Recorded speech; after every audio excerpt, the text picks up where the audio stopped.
Buenas tardes. Vamos a comenzar con las ponencias de tarde y voy a presentaros a Pablo Julián. Osvaldo, médico veterinario licenciado en la Universidad Nacional del Centro de la Provincia de Buenos Aires, docente y jefe del Departamento de Producción Animal de la Escuela Agropecuaria de Tres Arroyos, asesor técnico privado, apicultura profesional. Nos va a hablar sobre la nutrición de las abejas, estrategia para un programa de alimentación artificial. Espero que disfrutéis, es un gran experto y vamos a aprender un poco. ¿Vale, Pablo? Bueno, muchas gracias. Buenas tardes. En primer lugar, quería agradecer a los organizadores por la invitación y por poder compartir un poco el manejo que hacemos en Argentina con respecto a lo que es alimentación artificial. Quizás algunos de los temas se podrán traspolar a sus explotaciones. Estamos hablando de un distinto ambiente y una abeja también distinta, pero bueno, come lo mismo, se alimenta de lo mismo, así que muchas cosas van a estar en común. Yo soy del partido de Tres Arroyos, está ubicado ahí al sudeste de la provincia de Buenos Aires, donde hace la pancita la provincia, y el partido, que es este, se puede dividir en dos zonas, una zona costera contra el Atlántico, mucho más benévola para las abejas porque la floración es más temprana, hay más humedad, y una zona continental que es un poco más seca, no se hace tanto sembrado de girasol, entonces las condiciones son diferentes de una zona a otra, muy poquitos kilómetros. Desde la capital, que es Tres Arroyos, a la costa tenemos unos 80 kilómetros, pero en esos 80 kilómetros se nota una diferencia importante. Lo mismo que he visto acá en España, que en poco territorio cambian las condiciones no solo climáticas, sino también de floración. Tenemos 600.000 hectáreas, somos 159 apicultores, 47 colmenas registradas en el partido, 225 colmenas de promedio por productor y producimos aproximadamente 1 millón de kilos por temporada por colmena. Bien, esa foto de abajo refleja un poco cuál es nuestra realidad. La zona agrícola, el uso de herbicidas es masivo, la siembra directa, el cambio climático, ha hecho que hoy la mayoría de los campos se presenten de esta manera. Todo totalmente fumigado. Ustedes saben que en la siembra directa no hay roturación del suelo, entonces el productor lo que busca es matar toda la maleza que viene para que eso no consuma el agua del terreno para poder hacer el próximo sembrado. De esa manera nos ha desaparecido gran parte de la floración autóctona, todo lo que son los cardos, la mostacilla, el nabo, nombro especie que quizás acá no haya.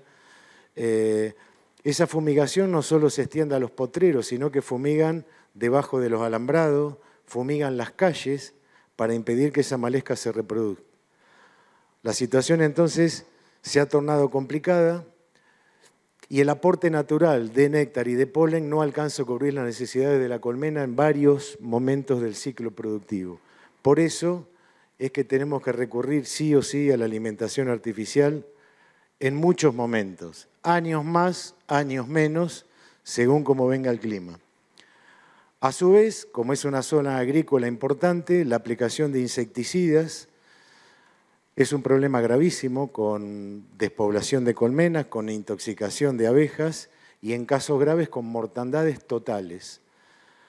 Si bien tenemos una ley, hay un código rural que exige que el aplicador o el productor avise al centro apícola que va a hacer una aplicación, de qué tipo va a ser el insecticida que va a usar y ponerse de acuerdo con el apicultor para tomar medidas, indicar dónde están las colmenas. Muchas veces esto no ocurre y tenemos pérdidas importantísimas, que nunca llegan a nada porque el productor no quiere iniciar acciones legales contra el dueño del campo, porque eso terminaría en una desarticulación entre el apicultor y el productor agropecuario y terminaríamos todos echados de los campos. Nosotros los campos donde tenemos las colmenas no pagamos, es un acuerdo entre el productor y el apicultor que nos dan permiso. Entonces, venimos trabajando por medio de una cámara apicultora hace muchos años de lograr un acercamiento con el productor, no enfrentarnos. Entonces, Los productores tienen un mapa georreferenciado de dónde están las colmenas y en los teléfonos de los apicultores, y en el momento de alguna aplicación con algún insecticida, sobre todo los más tóxicos, tenemos la posibilidad de comunicarnos y llegar a un arreglo para que las pérdidas no sean tan importantes. Ahí hay una foto que es de hace poquito, abejas muertas en piquera, abejas muertas dentro de la colmena, colmenas con la reina y con 10 nodrizas se pierde toda la colmena. Bueno, ¿qué es la alimentación artificial? Es la operación consistente en el aporte de sustitutos tanto de la miel o del polen para cubrir esos periodos de carencia, o bien crear una euforia, que es la estimulación, para que las colmenas se desarrollen, incentivar la postura de la reina.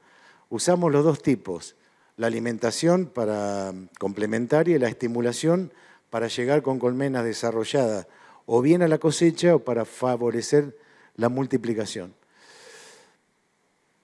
Bueno, después de muchos años que en Argentina íbamos corriendo detrás del hambre, ¿qué quiere decir esto? Que alimentábamos cuando la colmena prácticamente no tenía reserva, nos empezamos a dar cuenta que teníamos que elaborar una estrategia de alimentación. Para eso, primero, determinar una curva de oferta natural de néctar y polen de cada zona a lo largo del año, crear una curva de demanda de las colmenas. Nosotros sabemos cuándo una colmena necesita sí o sí más aporte de néctar y polen, cuáles son los momentos claves, deducir esos periodos de carencia y en base a eso elaborar una estrategia de alimentación artificial viendo qué sustitutos tenemos disponibles y qué costo, ¿sí?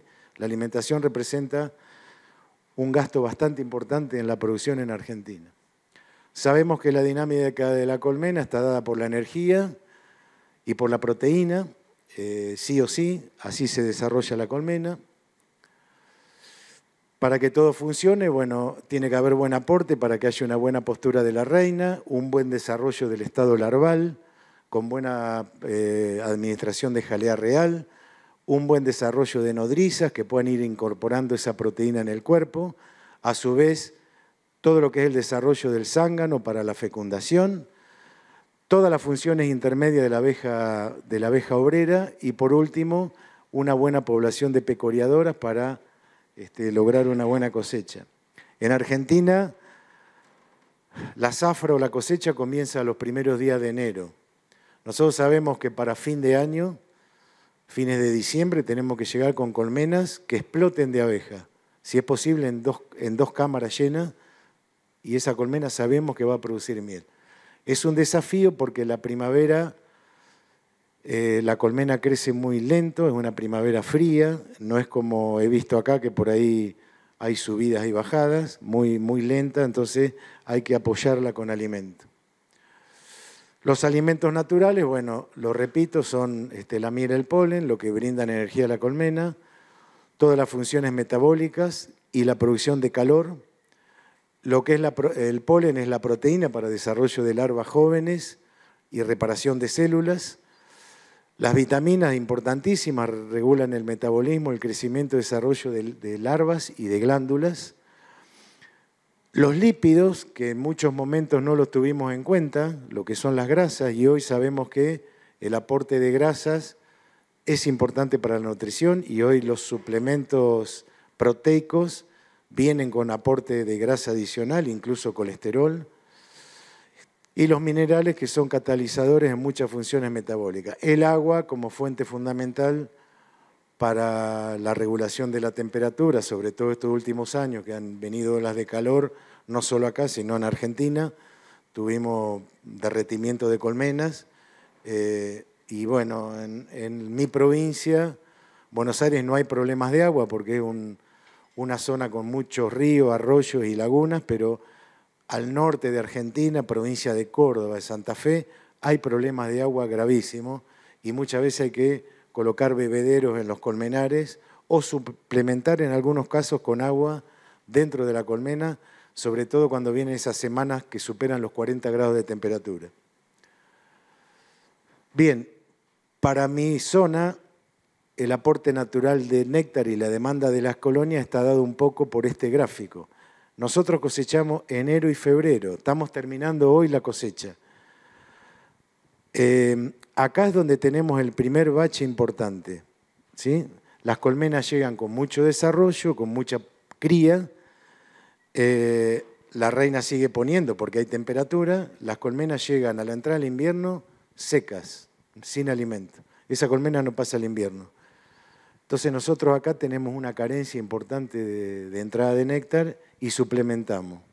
Es una suplementación para lograr que la colmena se bloquee, que ocupe todos los espacios de postura de la reina, que la reina no ponga más, y con eso poder pasar toda la invernada. Y después, en primavera, sobre todo noviembre, hay muy poco aporte también porque es muy seco, muy ventoso. La abeja prácticamente muchos días no sale a volar porque son vientos que superan los 40 kilómetros. Ahí también necesitamos. Sobre todo teniendo en cuenta que estamos a 40, 45 días de la cosecha y ahí es donde los huevos que ponga la reina va a ser la pecoreadora de ese momento. Con el tema del polen pasa parecido. Tenemos un bache acá en el otoño y otro mucho más importante en primavera. Entonces, muchas veces es necesario en esos momentos suplementar.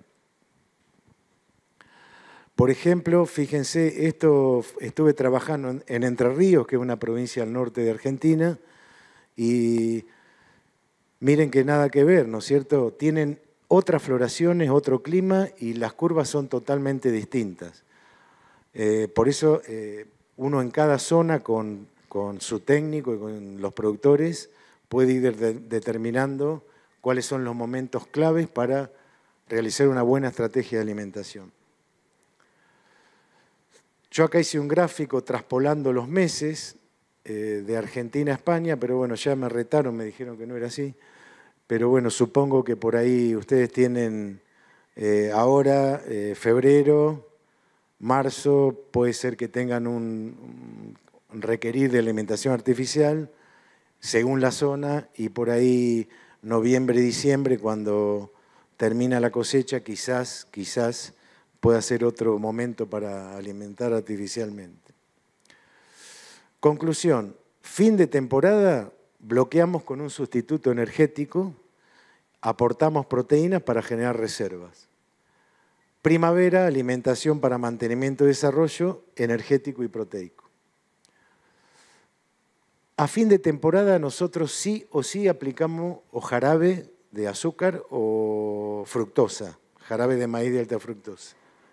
El objetivo es lograr el bloqueo de la colmena por ocupación de espacio de postura.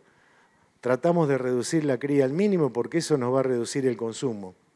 Disminuir el área de cría bruscamente y generar reservas suficientes para la invernada.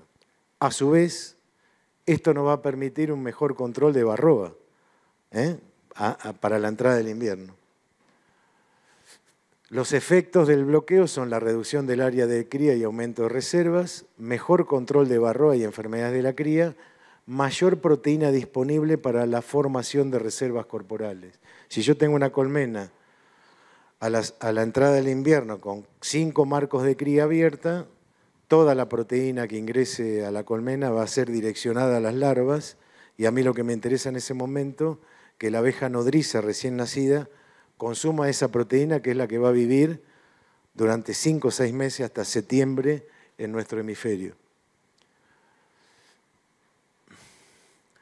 Metodología. ¿Cómo logramos bloquear la colmena? Bajar las colmenas bien temprano. En Argentina ha cambiado, como acá en España, por el cambio climático ha llevado a que hoy la mielada sea muy corta. Estamos hablando de principios de enero a mediados de febrero y se termina.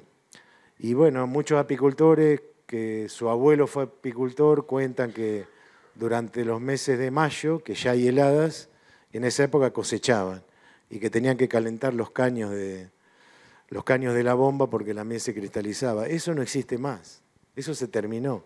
Pero hay gente que todavía sigue con, no, porque ahora va a venir una entrada, porque llovió.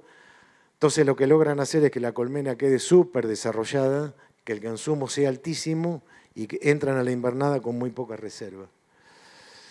¿Cómo hacemos? Administramos el sustituto en cantidades importantes y periodos cortos. Hay que agregar mucha cantidad, porque si voy agregando de a poco, hago un efecto de estimulación y la reina sigue poniendo.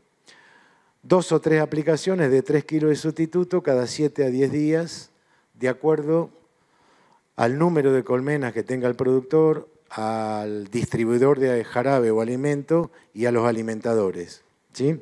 Un productor de más de 2.000 colmenas por ahí no puede ir cada 7 días, entonces él regula el tiempo en un poco más de días.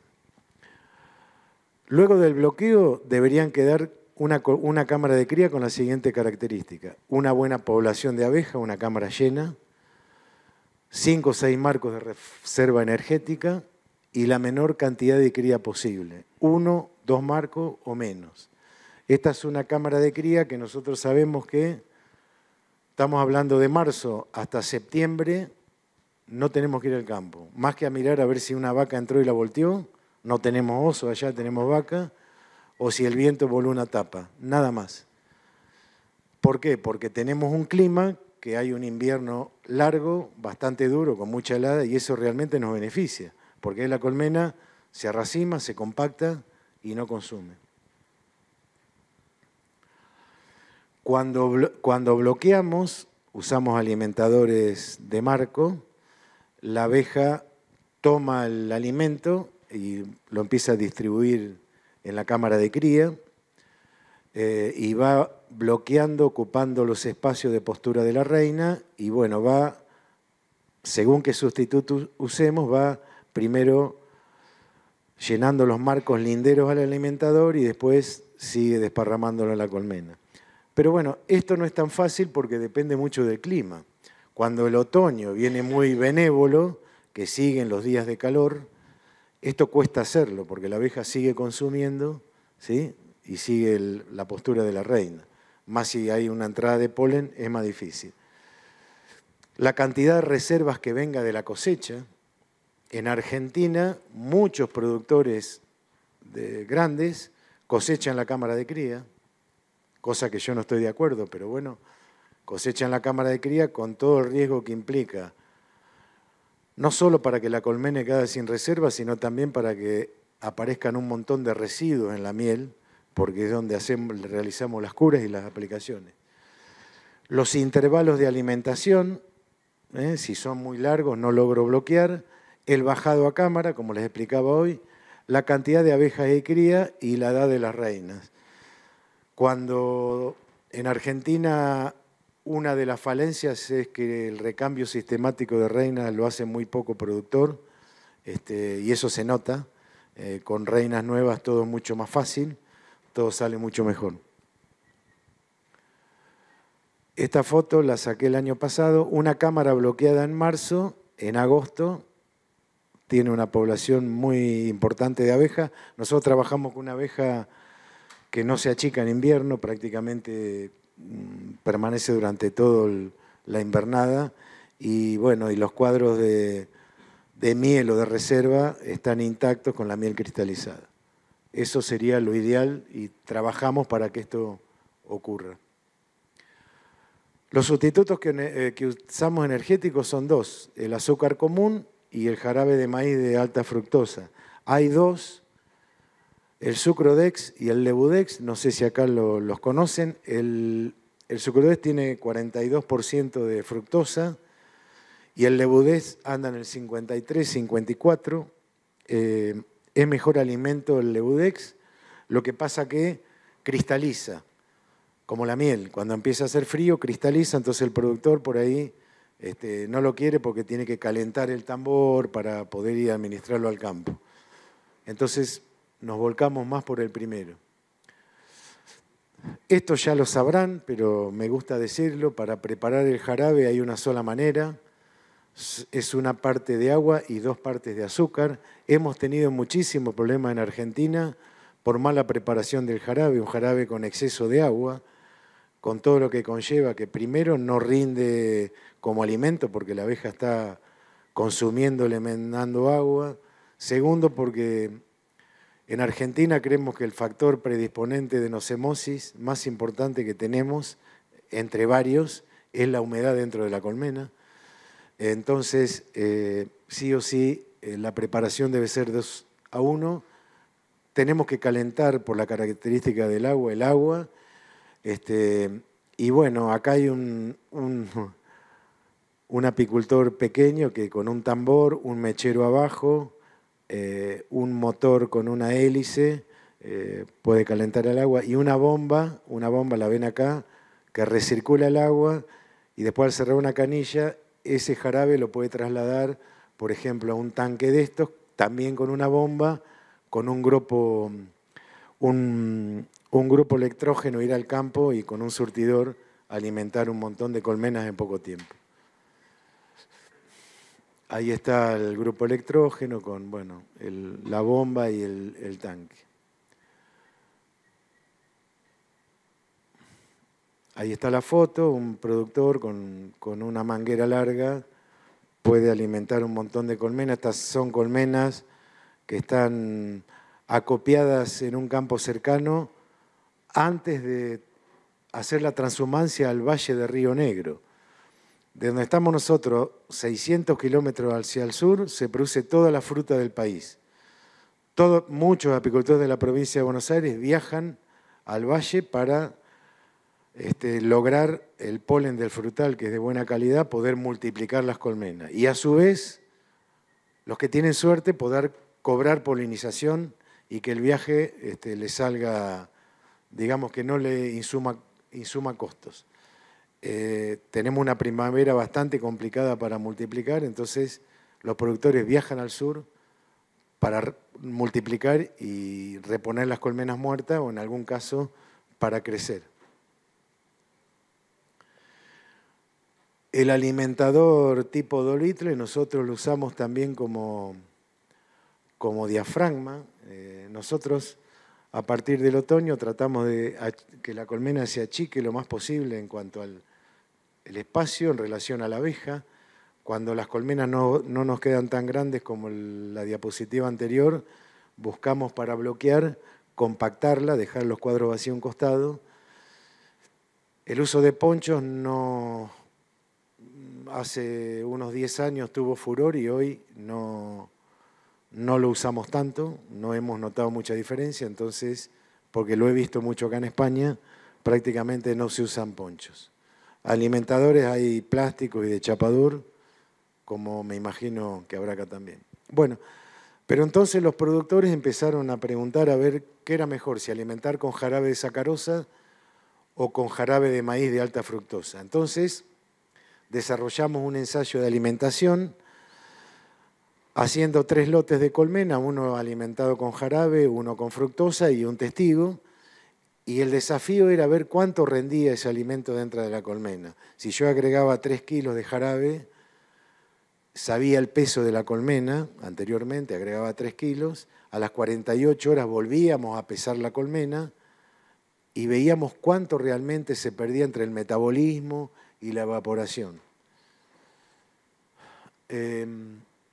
Hacíamos un peso inicial, alimentábamos y a las 48 horas volvíamos a pesar. Y bueno, comparábamos el jarabe de maíz, que tiene 23% humedad, versus el jarabe de azúcar, que tiene algo más de un 34%, porque el azúcar de por sí tiene un porcentaje de agua.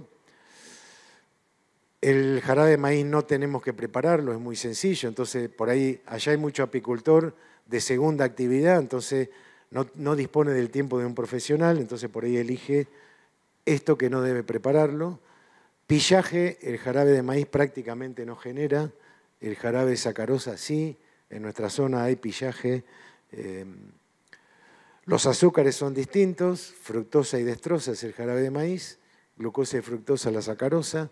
El costo no lo puse, pero hoy en Argentina es imposible porque con una inflación del 100%, cuando termina la charla ya vale más, entonces no lo pongo.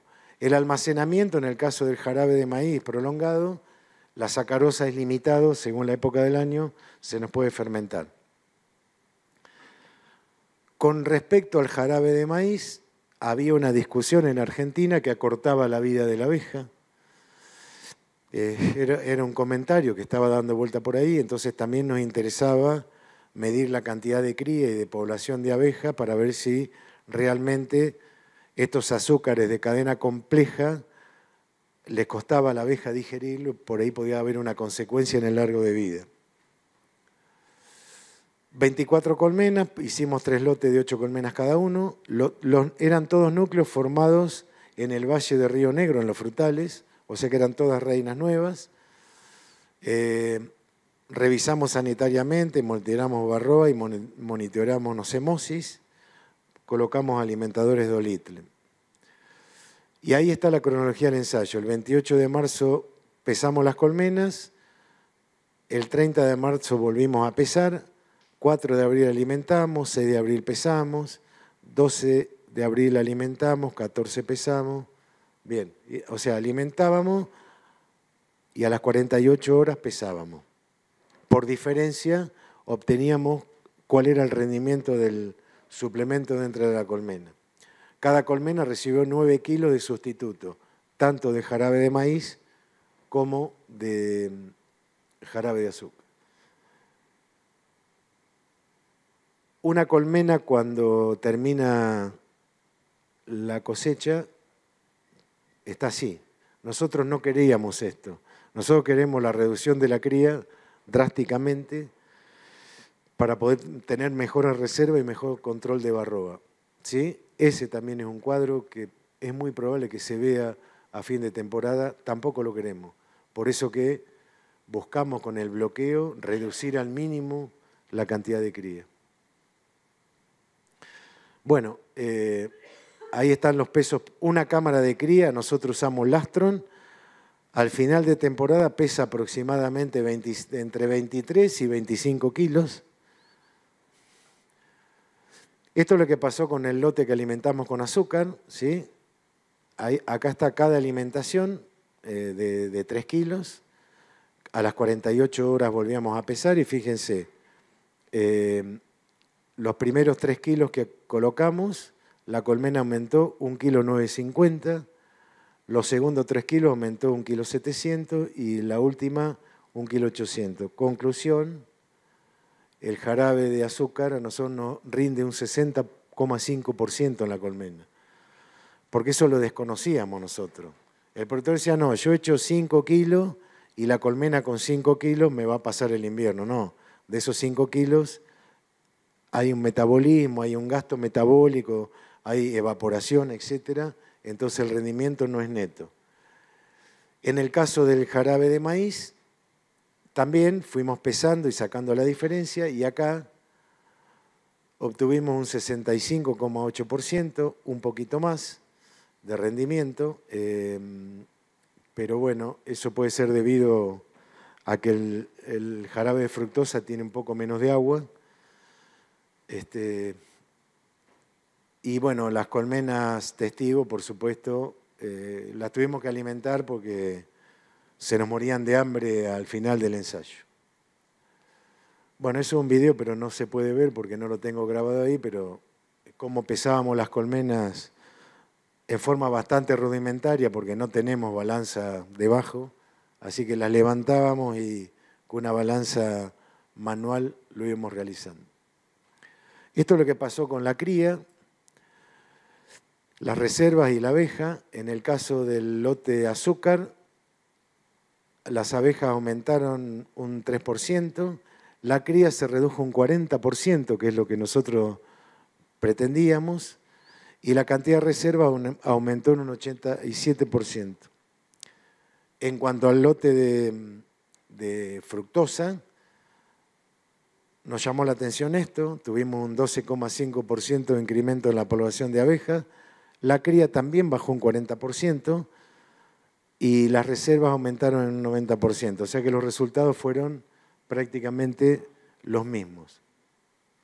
El lote testigo, las abejas disminuyeron un 17%, la cría bajó un 70%, o sea que el hambre también hace bajar la cría porque no hay alimento para que la sustente, y las reservas bajaron un 35%. La conclusión El bloqueo de fin de temporada es una herramienta de manejo indispensable para nuestra zona. Nosotros sí o sí tenemos que bloquear las colmenas, si no, no llegan a salir de la invernada. Nos rindió más el jarabe de maíz, pero podría deberse al contenido de humedad de los sustitutos.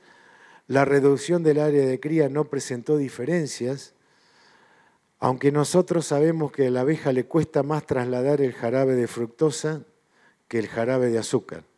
El jarabe de azúcar es más palatable, lo toma mejor y le distribuye mucho mejor en todo lo que es la cámara de cría. La población final de abejas fue superior en el lote, fructosa posiblemente porque la cría inicial fue un poquito mayor. Y el costo de ambos tratamientos fue el mismo. O sea que hoy por hoy en Argentina, ¿qué mira el productor? ¿Cuánto vale el azúcar y cuánto vale el jarabe de fructosa? En base al valor es el suplemento que utiliza para bloquear las colmenas a fin de temporada, ¿sí? Este ensayo se hizo solo una vez, habría que seguir repitiéndolo. Por ejemplo, ya este año compró la cooperativa el alimento para todas las colmenas de los asociados, básicamente con fructosa. Acá hay dos productores. Este productor es un productor fijista, tiene 1000 colmenas, usó 20 kilos de alimento, 11 kilos de jarabe de maíz y 9 kilos de azúcar en la primavera. Un productor que es trashumante, que va al valle de Río Negro, donde están los frutales, usa 8,5 kilos de alimento, 5,5 de jarabe de maíz, 3 kilos de azúcar. El que hace transhumancia buscando floración usa mucho menos alimento artificial, pero por supuesto tiene más costos en lo que es la movilidad. Ahí hay un gráfico que se ve clarito. El productor transhumante tiene un 37% de gastos de alimentación, ¿sí? No, esto está al revés, El productor, los gastos directos. Representa, para un productor fijista, el 40% de los gastos directos son de alimentación. El 40% son de alimentación y va en aumento porque los insumos aumentan. Y para el productor que mueve es un 13%, pero aumenta muchísimo lo que es la movilidad por el viaje y la mano de obra porque hay que contratar gente para hacer la transhumancia.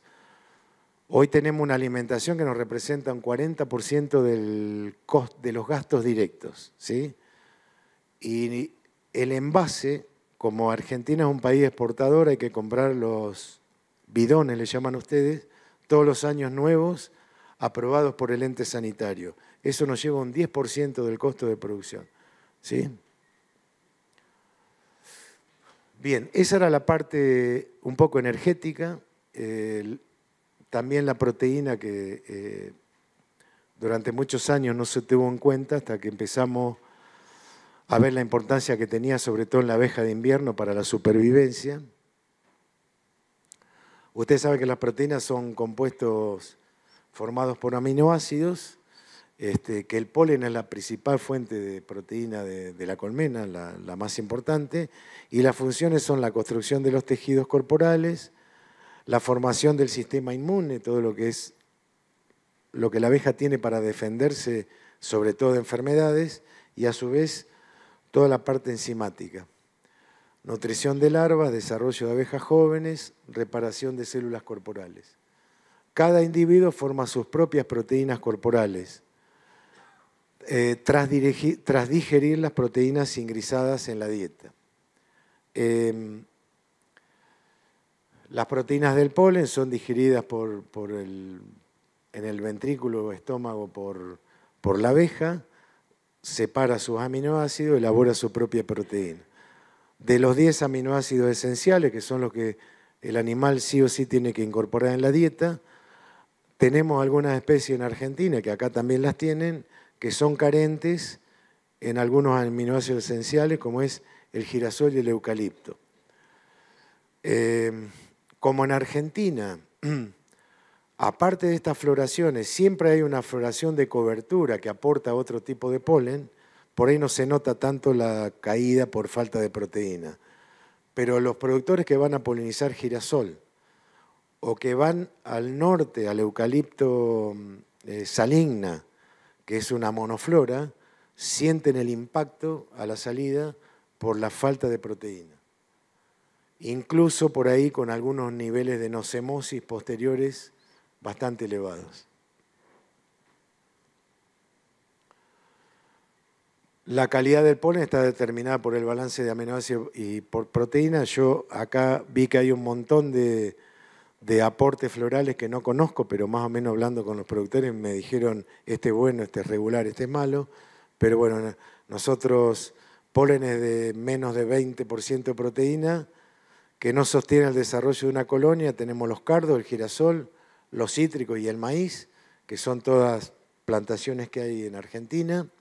Pólenes intermedios, entre un 20-25%, sostienen el desarrollo en condiciones de flujo suave de néctar, eucalipto, colza, mostacilla, abrepuño, acacias, y los pólenes de excelente calidad, los que sostienen el desarrollo en condiciones de flujo fuerte son los tréboles, el almendro y los frutales, por eso mismo que los productores hacen transhumancia al sur, donde está toda la producción de fruta de Argentina. Y ahí pueden multiplicar sus colmenas.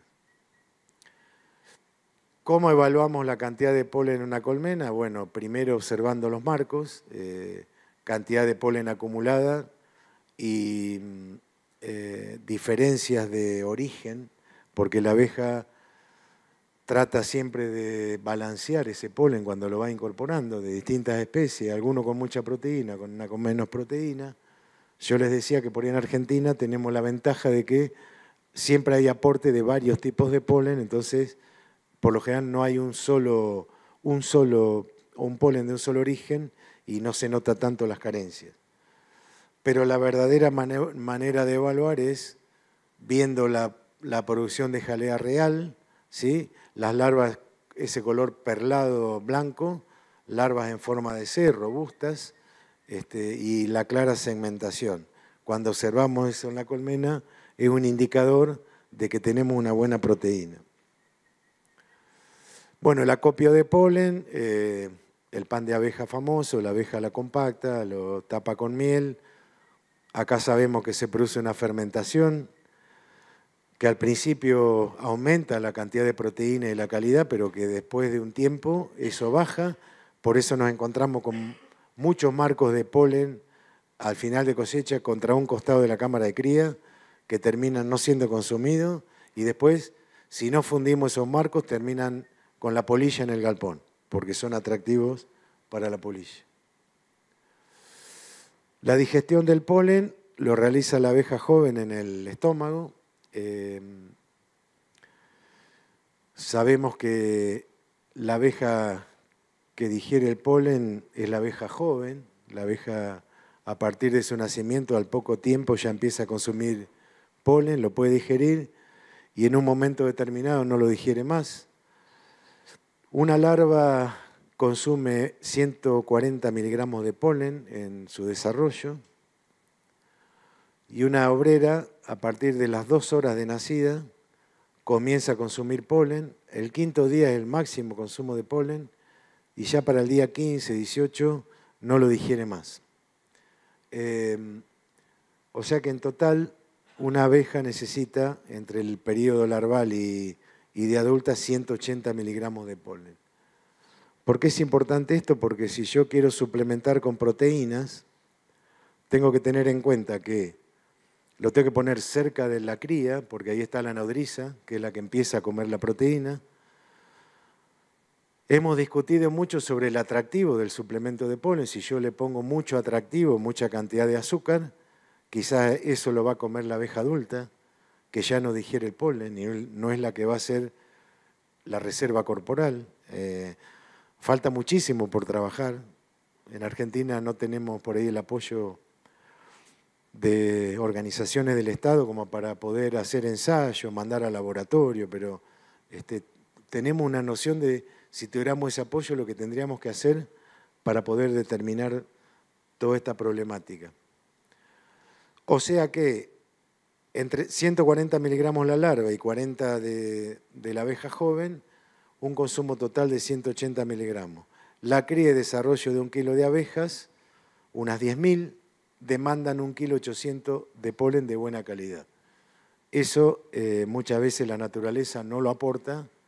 Yo diría que prácticamente nunca, siempre hay momentos de carencia donde esto hay que suplementarlo.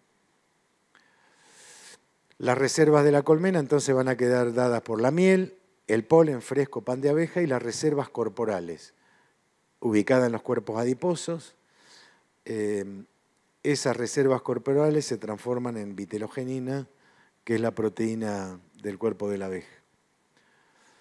La vitelogenina es la reserva proteica del cuerpo de la abeja y la precursora de la jalea real, o sea, una abeja que sale de la invernada, que ya es vieja, tiene la capacidad de segregar jalea para los primeros ciclos de cría, aunque no haya entrada de polen. Fue capaz de reservar esa proteína en el cuerpo. Confiere longevidad a las abejas de invierno, permite el desarrollo primaveral en ausencia de polen, forma parte del sistema inmune de las abejas. ¿Qué estimula la recolección de polen en una colmena? La presencia de cría, la existencia de polen en las celdas, la cantidad de jalea real que las pecoreadoras reciben durante la noche, vitelogenina, todo lo que es la trofalaxia dentro de la colmena, indica la necesidad o no de recolección. Cuando baja la cantidad de polen, nosotros esto lo vemos, las nodrizas primero recurren a la proteína corporal. Cuando el nivel de proteína sigue bajando, alimentan larvas a punto de opercular y desatienden las larvas pequeñas. Y ya cuando es muy grave, comen huevos y larvas de tamaño medio y operculan las larvas antes de tiempo. El productor lo que ve en la colmena que va y empieza a haber despoblación. Se achican las colmenas y tienen reservas energéticas, pero está faltando la parte proteica. Las abejas de clima templado, como las nuestras, las reservas son energéticas, es la miel, y proteicas, la proteína corporal. En cambio, las abejas africanizadas no acumulan reservas porque se desplazan buscando continuamente floraciones y siempre tienen recursos florales para seguir permaneciendo.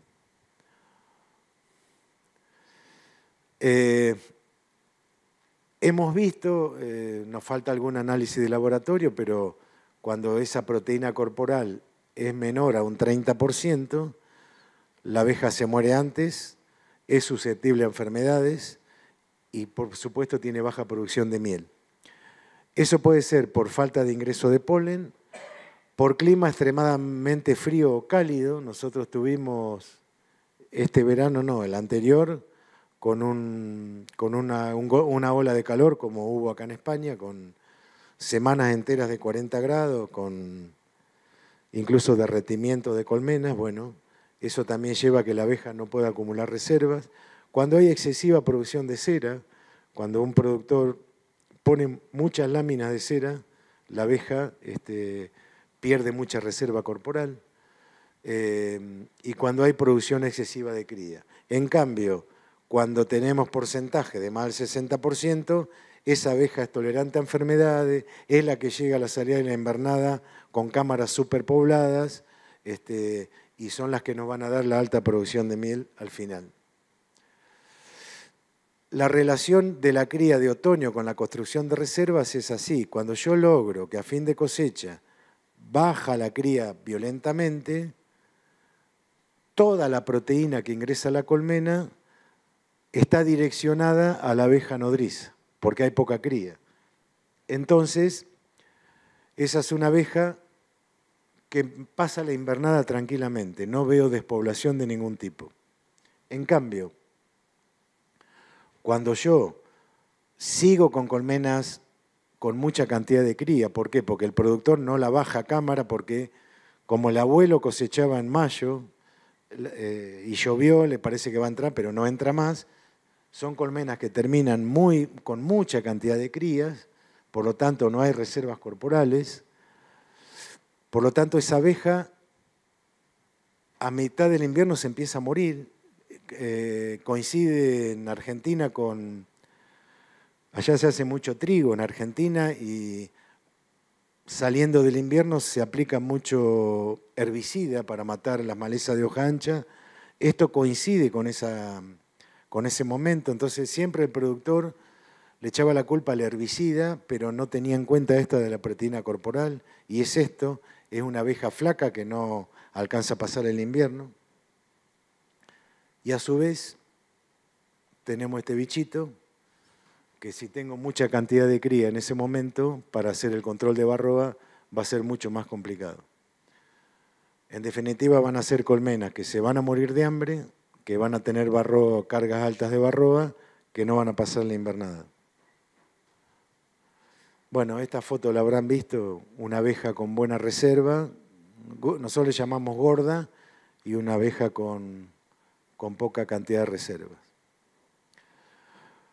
Entonces, la suplementación proteica, los objetivos son, en otoño, lograr formación de reservas corporales para que esa abeja pase todo el invierno, y en primavera mejorar el desarrollo de las colmenas.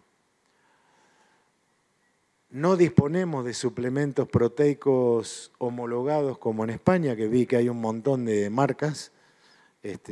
Por lo general ya los suplementos proteicos lo elabora el productor con harina de soja, levadura de cerveza.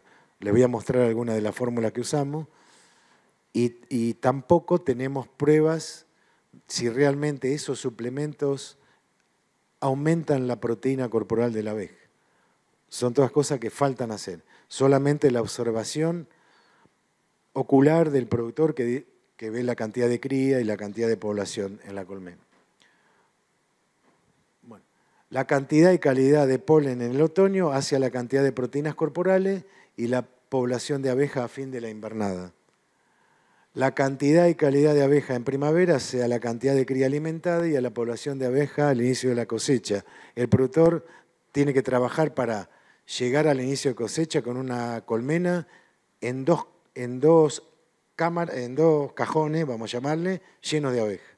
Ese productor, venga seco, venga lluvioso, esté en un campo agrícola, esté en un campo ganadero, cosecha.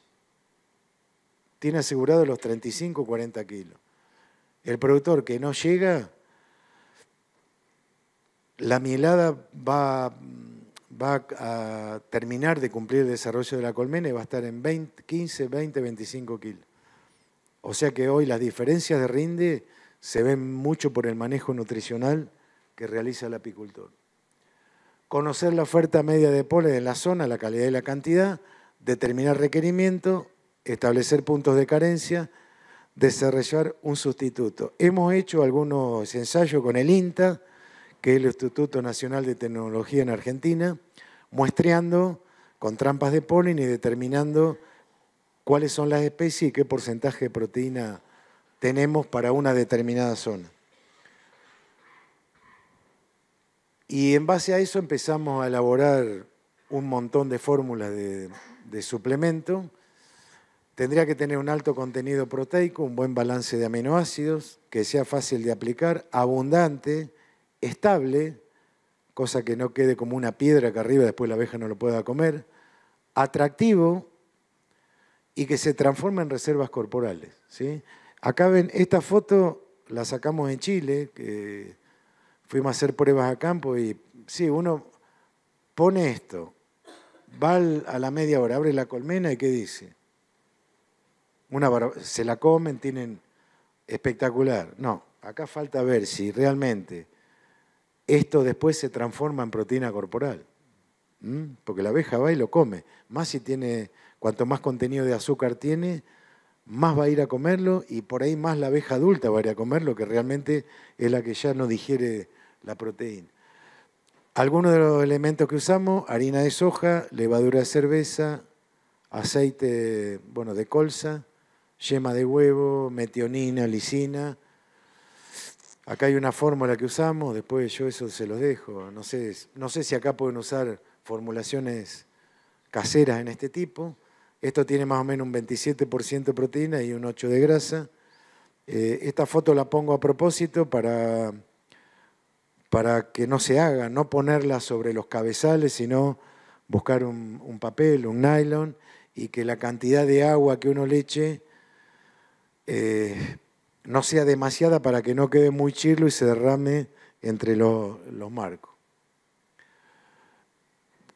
Aplicamos 2 a 3 tortas en otoño y 2 a 3 tortas en primavera, de acuerdo a la necesidad. Por lo general, los últimos otoños que tenemos allá no tenemos problema porque el otoño es llovedor. Entonces, aparece floración en el campo. Para que ustedes se den una idea, hoy están los girasoles apagándose. Y después están todos los campos preparados para la cosecha fina, que es trigo, cebada, avena. Como se hace siembra directa, está todo fumigado. Entonces, estamos con el girasol y con todo lo que pueda quedar en los potreros donde el productor es medio remolón y tarda en fumigar, o no tiene tiempo, o donde hay vacas. Donde hay hacienda tenemos una floración más estable. Esto lo voy a decir rápido porque estamos a tiempo. Hemos hecho algunos ensayos sobre estimulación de colmenas, agregando jarabe con algún suplemento vitamínico. Para estimular hay que tener en cuenta que las reinas tienen que ser nuevas para que respondan y no las maten, buena población, buenas reservas de alimento, buena sanidad, una ubicación cercana. Muchos lo realizan en un colmenar para multiplicar.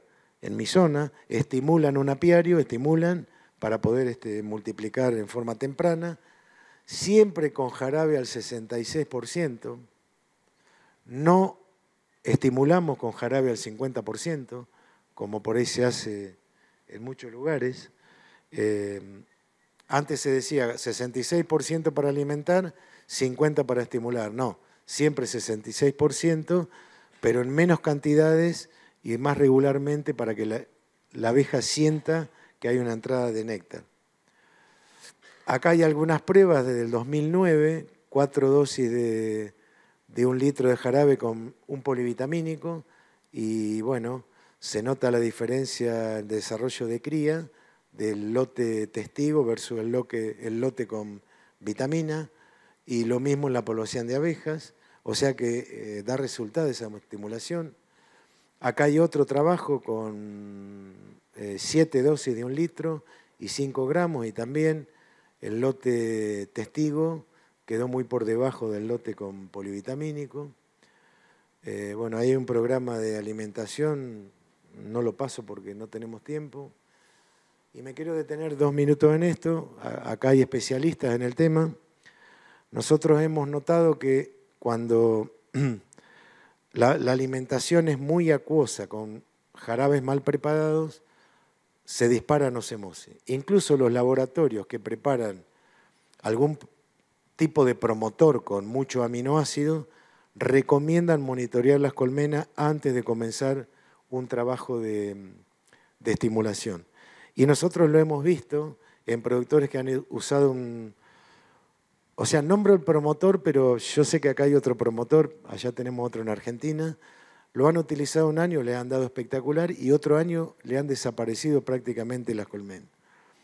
Entonces, de acuerdo a algunos trabajos en el laboratorio de artrópodos, los técnicos investigadores han visto que por ahí la entrada brusca de aminoácidos, de proteína en colmenas con niveles medios a superiores de nosema y con algún otro factor determinante como un desbalanceo en la población, falta de nodriza o porcentaje de varroa alto, desarrollan la nosema en forma explosiva.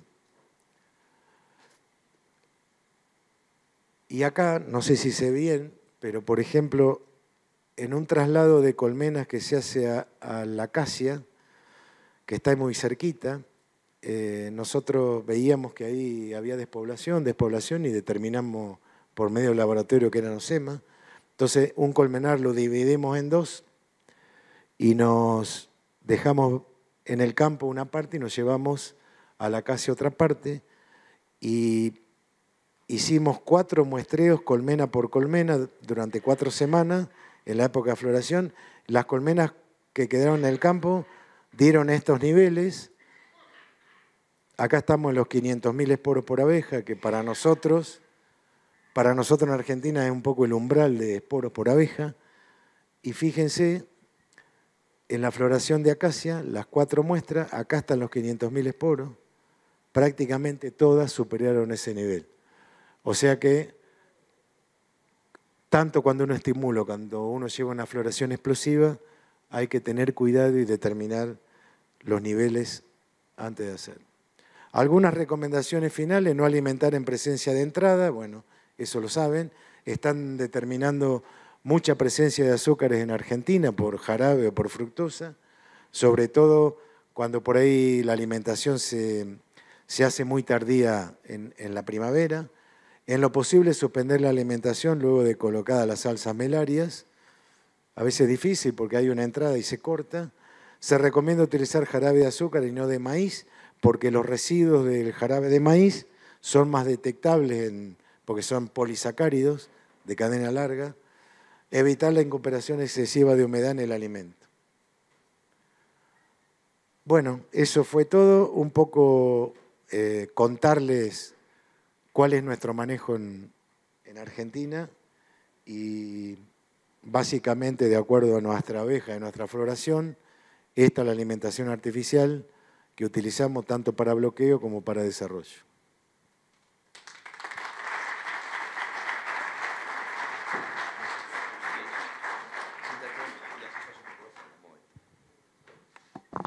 Si queréis realizar alguna pregunta. ¿No? ¿No hay preguntas? Te voy a hacer una pregunta. ¿Cómo sabemos que la entrada de polen no es la correcta? Aunque estemos viendo entrar polen, no es la correcta en la colmena. Bueno, es difícil la pregunta, porque uno más o menos sabe, como yo he escuchado acá a varios productores españoles que dicen, bueno, el polen de, brezo es, el polen de brezo de primera es bueno o malo, no me acuerdo. Cada uno más o menos conoce la característica del polen. Pero si vos tenés despoblación al salir al invierno, seguro que no hubo buen polen a fin de temporada. Si te falta desarrollo en primavera, también. De acuerdo a mirar los marcos y la jalea real, también. Estoy dando todo detalle oculares, porque nosotros, vuelvo a repetir, todavía no tenemos el apoyo en Argentina de lo que son los laboratorios, porque son costosos y no hay apoyo del Estado. El apicultor de campo como nosotros se da cuenta enseguida cuando una colmena tiene un buen aporte de polen de calidad, porque ve el crecimiento y ve el desarrollo. Con el análisis que hicimos, ese que les mostré, que determinamos el ingreso, trampeamos, y el laboratorio nos decía variedad de origen y cantidad de proteína, uno más o menos puede hacer una curva a lo largo del año. Así que cada uno tendrá que en su zona trabajar sobre eso. Vale, muchas gracias, Pablo. ¿Alguna pregunta? Nos has dejado un poco en silencio todos. Bueno, muchas gracias, Pablo. Es un placer.